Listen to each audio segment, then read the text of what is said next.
నా తోటి బంధుమిత్రులందరికీ నమస్కారాలు తెలియజేసుకుంటూ అయితే ఈ వీడియో ఎందుకు తీయడం జరుగుతుందంటే పోయిన ఎండాకాలం చూసుకుంటే మనకు 47 నుంచి 48 ఢిల్లీలో అయితే 52 డిగ్రీల వరకు భారీ ఎండలు రావడం జరిగింది. అయితే అతలాకుతలం కావడం జరిగింది. ప్రాణాలు పోయినాయి చాలామంది.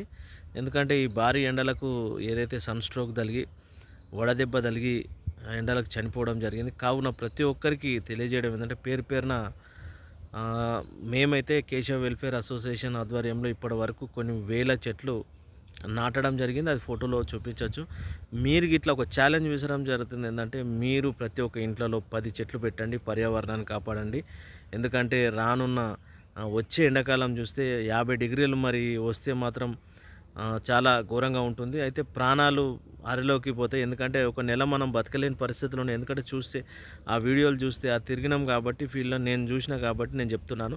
ప్రతి ఒక్కరం 5 చెట్లను మొక్కలు నాటుతాం, 5 నుంచి 10 మొక్కలు. అయితే అసోసియేషన్స్ కానీ ఎవరి సేవా కార్యక్రమాలు ఉన్నవారు కావచ్చు, ఇది ప్రభుత్వాలే అనే కాకుండా ప్రజలు కావచ్చు, అందరూ ముందడుగేయాలి. అంటే కేంద్ర రాష్ట్ర ప్రభుత్వాలు ఎట్టి పరిస్థితుల్లో ఈ చెట్లను మొక్కలను నాటి పర్యావరణాన్ని కాపాడాలి. లేదంటే రానున్నది ముప్పు పక్కా అని చెప్పవచ్చు.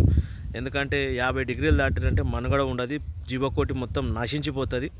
అందుకే ప్రతి ఒక్కరికి ఉపయోగపడే పని, ప్రతి ఒక్కరు ఒక 5 మొక్కలు నాటుదాం, ప్రాణాలను కాపాడదాం, పర్యావరణాన్ని కాపాడదాం అని చెప్పేసి చిన్న వీడియో ప్రతి ఒక్కరికి ఇన్ఫర్మేషన్గా ఉంటుందని. ఎందుకంటే వర్షాకాలం వచ్చింది, ఈ చెప్తే నా ఒక్క వాడు నాతోని నేను ఒక ఛాలెంజ్ విసురుతున్నా. నేను 5 నుంచి 10 కావచ్చు, 50 కావచ్చు, 100 కావచ్చు. ఇంతకుముందు గత నెలనే నేను కొన్ని వేల చెట్లు నాటడం జరిగింది గత 10 సంవత్సరాల నుండి.